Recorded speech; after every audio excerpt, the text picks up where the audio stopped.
So here we go, the Launch Control Top 10. Firstly, it's a final showdown, Part 2, Season 7 and Episode 14. This was our final race in Mid-Ohio, last race of the year. Turned out to be crazy conditions, tough weekend for us early on, and then at the end, we came through with a win, so it was awesome. The most interesting part for us was that I was really held up during the whole weekend. The other teams were just working against us so hard and trying to make us slow in the first qualifying, which puts you on the back foot for the whole weekend. So they were doing everything they could. Their spotters were yelling at the drivers to slow us down, to back us up, to how quickly it turned around was crazy. But that felt like the hardest part of the weekend, and that was massive for me. And you guys compacted that into a little portion, but for me that was so much stress over the weekend. But as soon as the weather condition changed, that just flipped the weekend on its head. It went from being a really disappointing weekend to being an awesome weekend. You guys are gonna love this episode. Amazing finishes in both rally and rallycross, and a great end of the year for the team. There's a calm in the air, but not for long. Race days dawn with an early morning peace, but the energy today is different. It's the last race day of the year for both programs. In rally, it's the final leg of a unique story with uncertain futures. In rallycross, it's the last chance to assert dominance. So under that veneer of tranquility, there's a pulse of anticipation.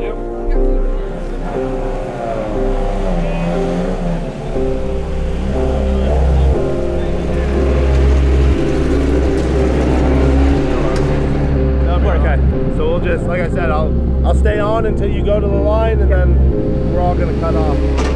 As the calm is shattered by the rumble of engines, the inner butterflies and worries disappear. The focus narrows. Distractions fade away. Only a singular goal remains.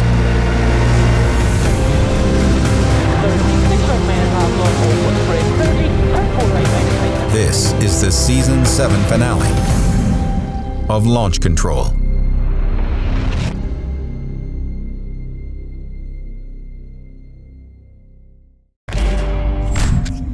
Michigan is best known for its lakes, but this weekend, it's the forest that's in focus. The Subaru Rally program aims to land another win here this weekend. 50. Oliver Solberg and Aaron Johnston are leading the event. 40, 6 left minus opens 50, tightens to 4 plus long, over crest tightens, into 6 right opens. The pair is poised to win if they can maintain their pace.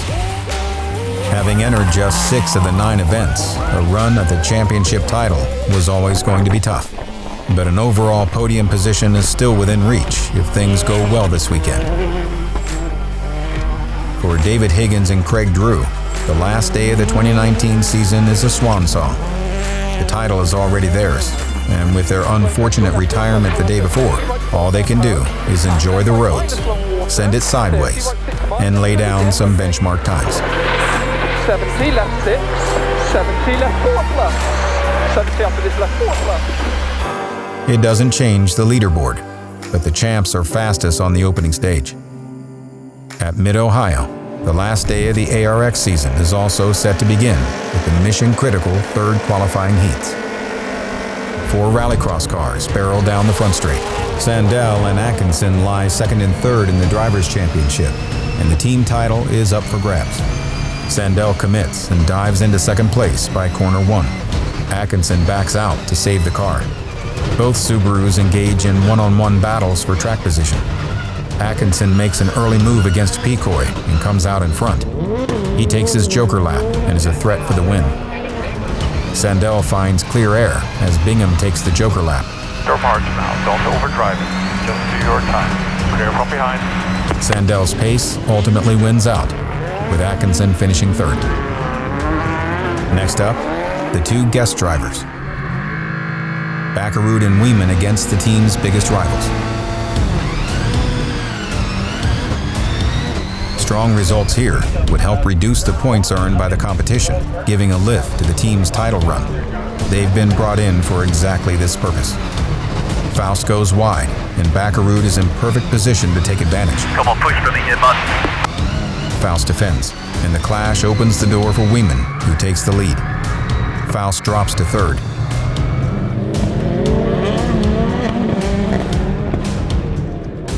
It's a critical win for the team, putting Weeman in the overall lead at the end of qualifying. Back at the paddock, the entire team is feeling the pressure of the battle. Good job. What was he now? You finished third, lucky bastard. Why? Because Tanner screwed up. I had to go on his outside and I knew he was gonna like rub my door. And I see, I'm on the grass like this, and I see you like, out the window. And Arpin that we tried to beat, we are on the same points. He's on pole in the first heat. Peacock. Brake checked me, tried to put me in the wall, did everything. And the spotter said he could hear them saying, back him up, back him up. Because honestly, if you had Tanner behind you or something and Patrick was trying to, we'd say, back him up, back him up. Yeah. Just think, I mean, we're really the class of the field right now across the board. Maybe we're just too soft, or we're on the soft side of the range. With crucial championship points on the line, it's critical they nail the semifinal strategy. There is a lot of strategy going on in rallycross, and I think what we learn a lot going to the more FIA style rules is like building the weekend, building the points over the weekend, how important that is to position yourself for the semi and final. So you're always trying to lay down fast laps, and that's where I went into the Joker on one of the first races, and I went in at my normal speed, and the car in front of me basically jumped on the brakes to slow me down, to hold me back, to make sure I dropped down the field going into the next race. And then you're on the back foot, then it doubles down. They try and do it again, and you just keep getting pushed back. And that's where it becomes difficult to manage the times of the other cars as a team, because if you've got one car that you want to be up the front getting held up and messed around with, you can't tell the other guys to slow down, because that's just going to put the other teams in front. So you're caught with this dilemma where how do you solve this problem, and it's pretty hard when it's all happening so quickly. Meanwhile, in Michigan, the Subarus arrive at the only service of the day. We did a recce mistake. We thought we were going right and straight, but apparently we were going a tight left into the spectator area, and I just saw it and I had to stop really fast, and then I spun, I had to reverse, and now the two last stages was a really nice stages, good flow and proper stages, so it was really nice. Got either a diff or a drive shaft problem that we've had all morning, so sometimes it just sort of locks on me and tries to pull the car fully to the left and locks the steering out, so it's happening more and more often now. So the boys will probably put a gearbox in it now and do some do a shafts and things, and hopefully be good for the next three. I'm pretty certain it's a front rather than a rear. Yeah, definitely front. Yeah, because it wouldn't affect the steering. No, exactly. Yeah, that's nice. Last service of 2019. Yeah, off season's on its way, you know. I gotta get ready. Back on the stages, Oliver continues to run the event like a veteran, managing his pace to maintain the lead. Into 6 right minus half long, takes a 5 half long, keep in, and 4 left plus takes a 2 plus. He's gaining significant time over second place Barry McKenna, but McKenna won't be goaded into a mistake. He knows that as long as he holds second place, Oliver can overtake him for the championship runner-up spot. 6 right underneath, 6 left minus, and 5 right plus takes a 4 plus, keep burying over front. Solberg does have a chance to earn third place overall, however, if he wins the event. Higgins and Drew are also enjoying their day behind the wheel. With nothing but bragging rights on the line, they're putting on a show. Minus long, tightens and narrows, and cut. Left 4 minus opens of a crest, 60 down. Right 3 long hug. Then latest left 3 minus, then. But the fun won't last. Only 45. The power steering fails, putting an end to the fun. And right 6, 100. Still together. Ah, no, it's not. Power steering gone. Is it? Yeah. Okay. Flat left. 40, just cruise her through then, yeah? Yeah. And then get back to service, innit? Higgins and Drew can't believe their luck. What a way to finish it out. This time we just sort of just let's go for it and give it maximum, enjoy it and see what happens, and have some fun and do some big skids. And we were having the time of our lives, to be honest. So that was a big shame, because it would have been amazing to go out with a win, and we were setting a good pace. I'm confident we would have brought that one home. And left 6 over finish. For a team that won so much with so much consistency, there we go. Sad way to end it. it's a rare way to end it all. Cheers for the last 9 years, mate. Yeah, I need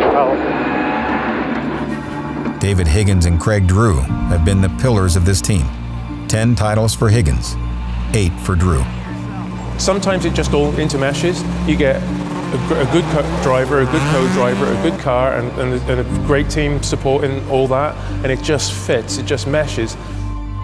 You know, you only need to go quick enough just to win, and that's what he does. David Higgins and Craig Drew!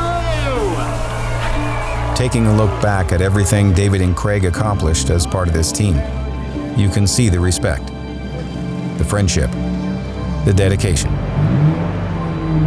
I've modeled everything on my driving, everything in my notes, everything has been based off of David Higgins. I couldn't have been here without that guy. When David was challenged, he responded. And you know, he had that drive and he has that talent. And he's been the most professional rally driver I've ever worked with.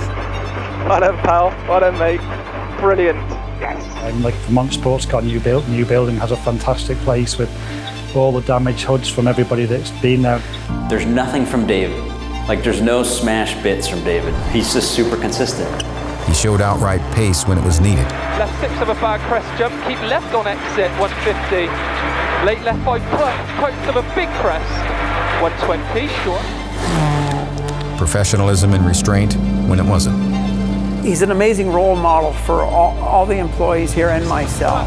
Most of all, I want to thank him for being my friend and answering the phone when I called. And it's probably been the best 10 years we've had, with what we've done with Vermont Sports Car. But it's more in a friendship thing, really. Never thought it'd be this long, but what we've achieved together and what we've done with Subaru and everyone, it's been a fantastic partnership. David has just racked up wins after wins, and for sure there's some natural skill in there. So he is naturally gifted at driving, but he puts the effort in to continue driving that fast and to always be on top. Well done. Only 10 times on the road. Only 10 times. It's been a good long run, and I've enjoyed it very much. So, David, thank you for being part of our team. Simply put, David Higgins has been the biggest story in American rally for a decade.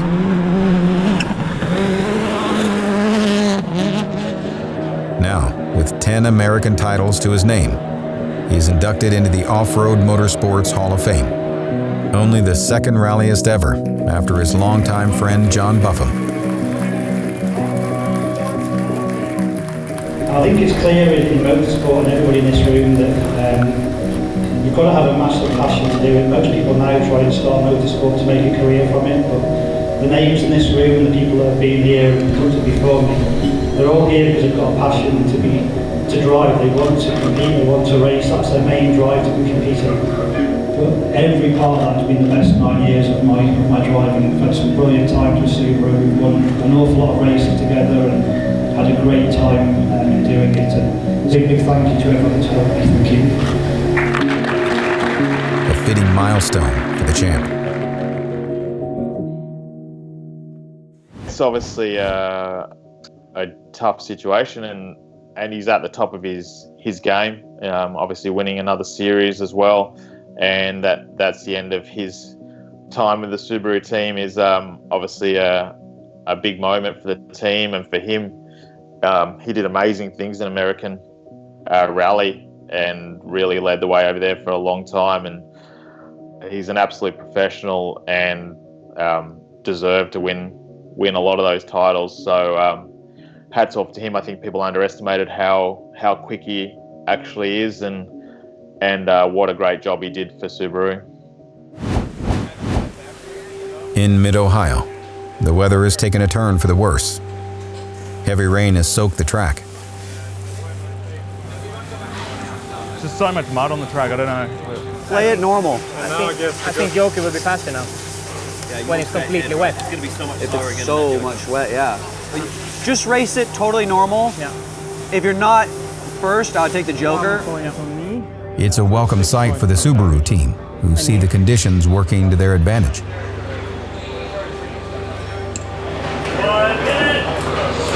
40 seconds. The pedigree of this team was built on adverse conditions, so now they look to capitalize on their strengths.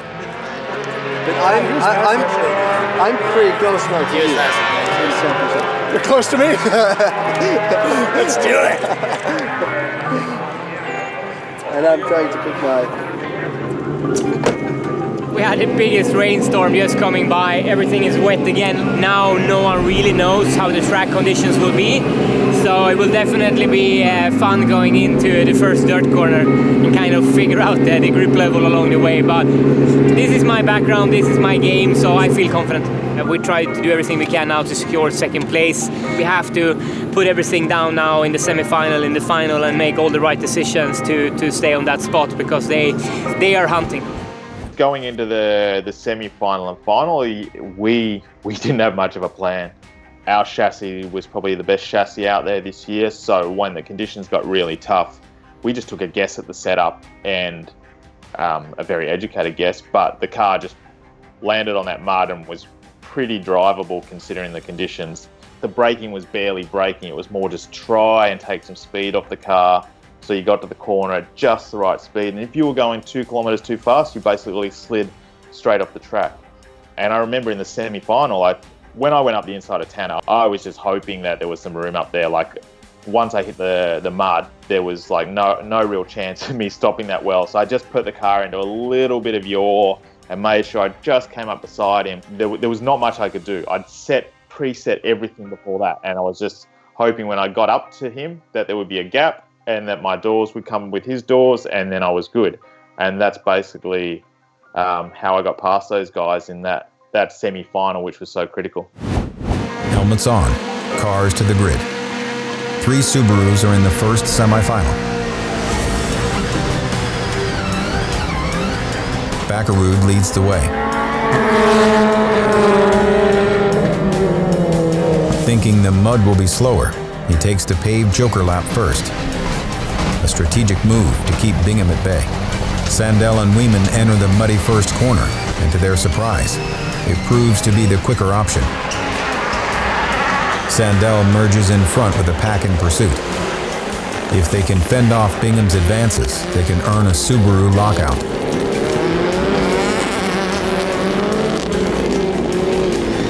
Backerud makes quick work of his outside pass attempt.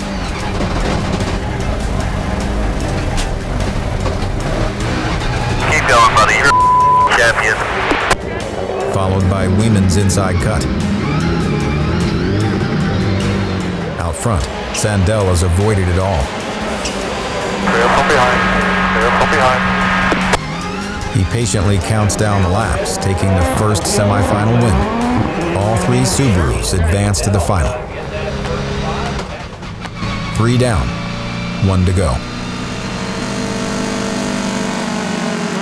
Atkinson needs to make a big move from the back row. The track is slippery and getting worse. Watch a bump. Watch a bump. You're going to get bumped. Atkinson stays in it. Faust's attacks aren't successful, sending him offline and to the back. You're clear. Now let's go. That leaves just Arpin between Atkinson and the semifinal win. Not only would it give Chris the front row, it would also solidify his championship standing. Nice and tight and keep that inside line as best you can. He's been sliding wide and he knows it. Chris's rally skills in the slime are evident. He brakes late and sends it up the inside. And it's done. Arpin slides off the racing line and Atkinson takes over.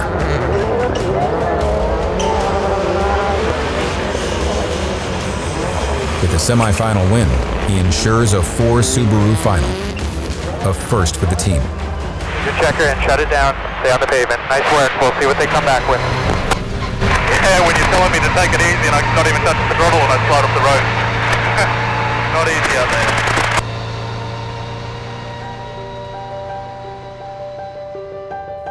Back in Michigan, Oliver Solberg and Aaron Johnston are writing a story of their own. They have done so all year long. 6 left minus tightens to 4 plus overcrest, Shicky, and 6 right minus 1 left plus tightens short. The story of a young talent building towards world domination.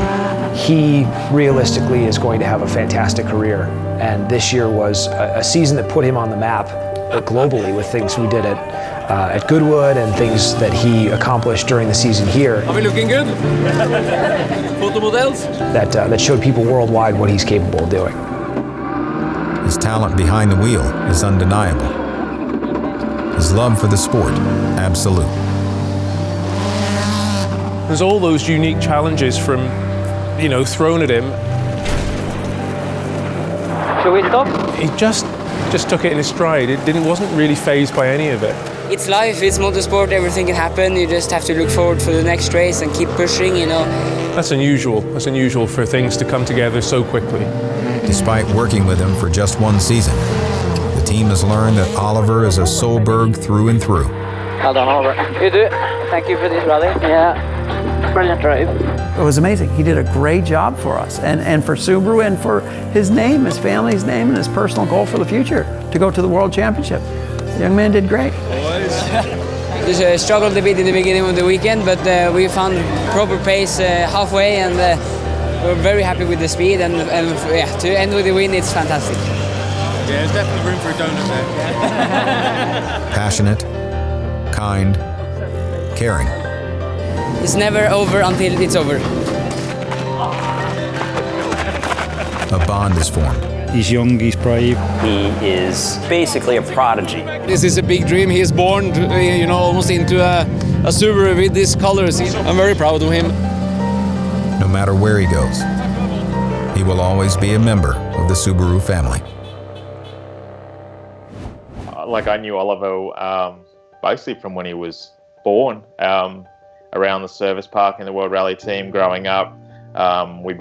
Peter and I used to live down in Monaco, and so we'd see Oliver go out for a coffee or things like that, and Oliver would be running around. Take it fast forward 15 years, and here he is racing in the same team as me. Shows that I've had a pretty long career, and shows that he's pretty motivated to succeed in rallying, and obviously has a great amount of talent. And to have Peter and Pernilla showing him the way, but forging his own path as well is a great situation for him, I'm sure. And there's some drivers that can transfer from lower class machinery, say a Group N car, into an outright car easily, and not be afraid of that step and the level of performance gain. And other drivers struggle to go to that next step when they go up in performance. And you can see Oliver's got no worries jumping between different levels of performance and isn't afraid to drive that next one to the limit. That's key if you're going to be successful. I'm sure we'll see him at the top of the WRC in a few years' time. The final moments at Mid-Ohio have arrived. Subaru has locked out the Volkswagen team from the final and now have their sights set on a dominant end of the season. When you slip the clutch, you need to give away the brake. The conditions remain the focus. Do you see my inboard? Nothing to see. Didn't see a thing. I think the inside sucked. The 10 wasn't great either. Nobody, I haven't seen anybody come off the inside good. I didn't get any traction. Want you all to race for the win. Yeah. If there's any way we can come up with 3 cars on the podium, that would be unbelievable. Yeah. But be nice. Don't break it. Pole position may not be an advantage, as traction has been compromised on that side of the track. It's tough news for Sandell as the 6-car grid revs up for the last time in 2019. The lights go green. From the outside, Atkinson gets the jump, with Wieman right behind. Picoy tries to cut in, but there's nowhere to go. A tough call for the race stewards, who will certainly want to review. Okay, Arpin is on the Joker. Get that slingshot effect. At the first Joker merge, Atkinson comes out in front. He's got a clear screen and a clear track. This is yours to go. Let's go. This is now his race to lose. Behind them, it's a dirty race. Literally. I don't see anything. The sticky mud clogs Baccarood's wipers and he can't see. Frustrated, he's forced to pull off. That is not fun. Am I on the track? Where am I? So I knew once I got in front, then that was the big advantage. As long as I could get a gap that no one was going to hit me from behind, and Dan, my spotter, was sort of calling out the gaps, and it was like 1 second, 2 seconds, 3 seconds, 4 seconds, 5 seconds, and we were just like pulling away. Some of it was speed early on, and then other parts were them getting involved with each other. The funny part was, because you're driving so slowly, the cars get really hot. Like, they're not used to that sort of amount of time off the throttle.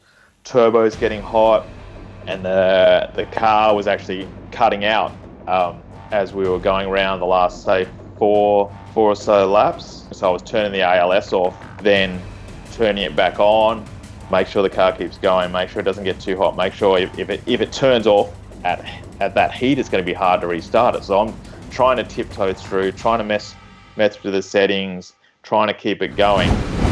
Looks like Baccarood's out. Back in the pack, Sandell hunts down Arpin for second. Every car is struggling to find its way through this slippery mud. We got two cars behind you. Weeman slides into Sandell, but both cars survive. Don't stress. Go. Outside.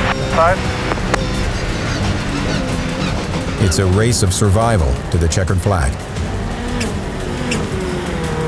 Atkinson crosses the line for his second victory of the season.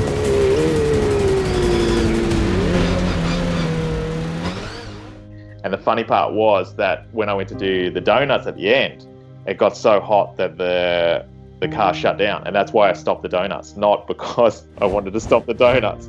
And then I thought, I better get out and do something to make it look like nothing went wrong. So I got out and jumped on the roof, and that's when Patrick tried to do donuts around me. And that's there's some cool photos of me standing on that roof. Like, that's something that I'll remember forever. And that's all because the car was actually getting too hot, and it stopped there. Sandell takes home third.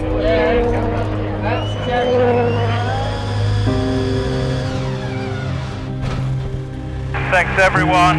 Tough positions all weekend, but when it counted, we got it done. That's sick, guys. The car was so easy to drive. Loved it.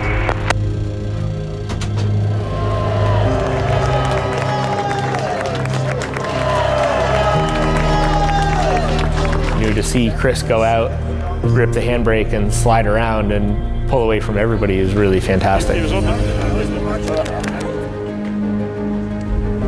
Maybe the most fitting finish to the season. Semi-final, final. Give me some mud and a Subaru and I'm there. Nice clean. Yeah. Nice job. Just drive away from them, that's easy. Just over for the final. I know. Good job, man.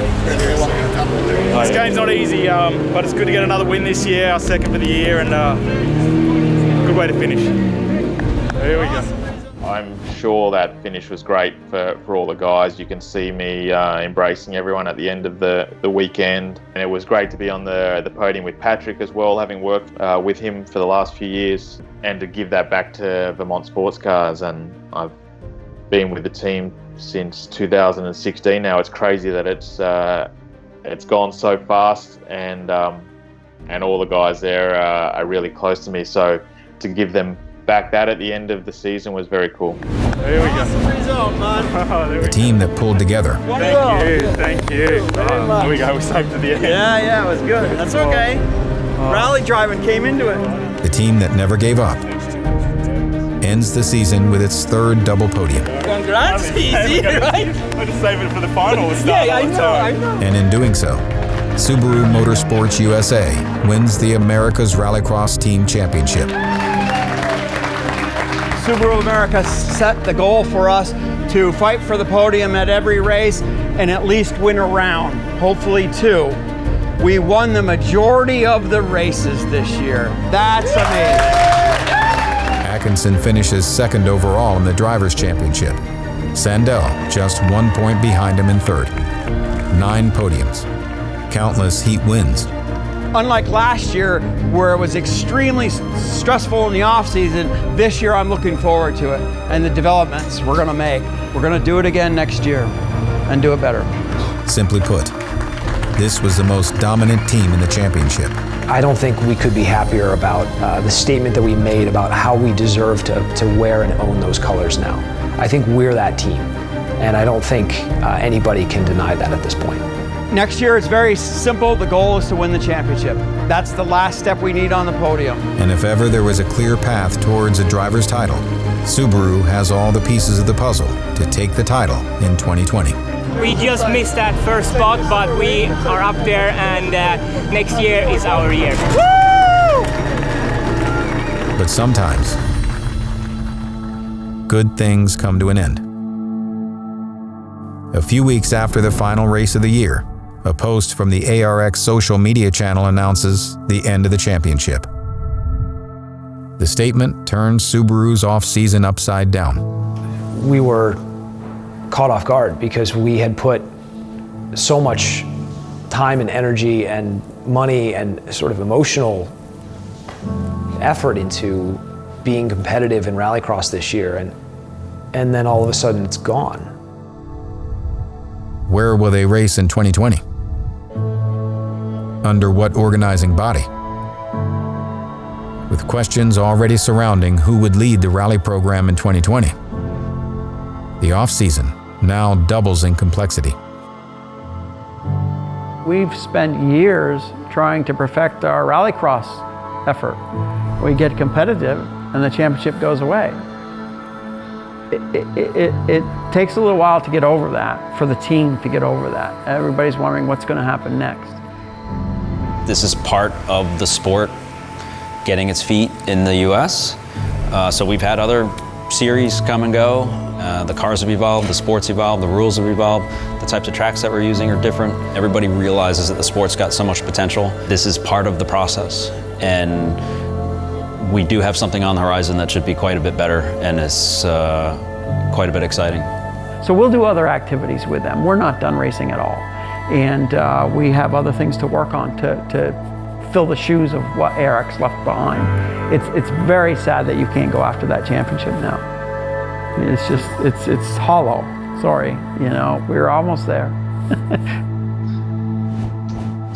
Yeah, I think it was a strange time. We knew that there was a bit of uncertainty with other competitors, what they were doing. Subaru was super keen to continue racing. We had a great year, the best year in rallycross. Like we won, 4 of the 6 races? I won 2 of them, so it was a pretty good year.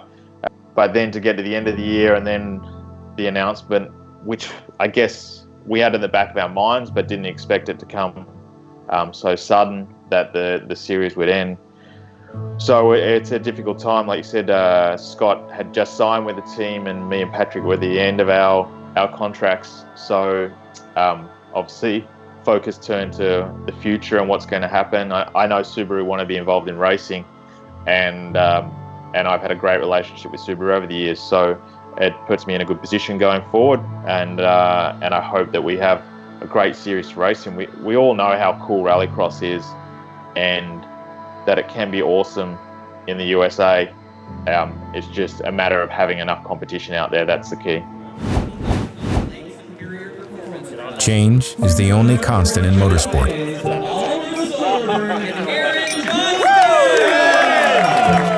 While a growing number of questions surround the future of the team and its race programs, the draw of another season over the horizon propels them forward. Next year is always going to be something to look forward to when you get to the end of a season, but I think everybody that's been involved in this program this year can hold this one up and say 2019 was a great year. It definitely changed morale here. We feel like we've accomplished something this year. To get our cars and our team to this point and go out and win the majority of the races in the series. This is the best season yet. we're competitive in two forms of sport at the same time. So that gives us quite a bit of confidence. We have the car, we have the drivers. I mean, we won 4 out of 6 rounds. And if it wasn't for his injury, Scott Speed was on track for the ARX Drivers title.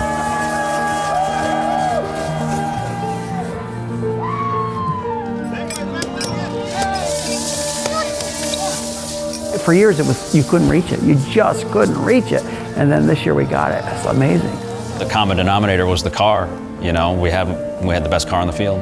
We won the rally championship and we won the teams championship in rallycross from the same group of people in the same small company in Vermont. Massive. A pleasure to work with every one of you. It's unreal.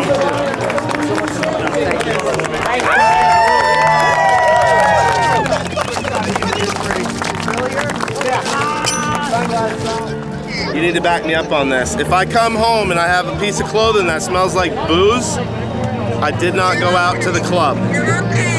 But he keeps telling me like 4 a.m. that he loves you, so I guess that's a good thing.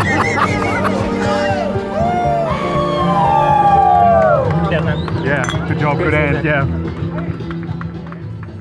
No off-season is without its challenges, and no team enters the winter months knowing exactly where they will be when the spring thaw arrives.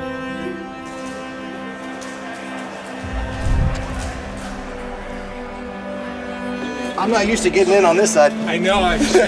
This is probably the part that scares you the most, right? Oh man, no, this one, where's my handle? Yeah, exactly. But what is undeniable is this team's passion for their mission. So now we have to shuffle that and continue pushing on rallycross. We are taking the car that we had and we're using it in 2020. So whatever rallycross evolves into, we're definitely now at the top. There's always going to be a future for rallycross. If people want to watch it and people want to race, we'll find a way to race. The performance is settled. We're in a new home and we're just starting. The wheels are just coming up on the jet and we're going. So there's a lot to happen going forward. I'm very proud of what we've achieved, and there's a lot more to achieve. The who, the what, and the where might be details left to be decided. But that is, after all, what the off-season is for.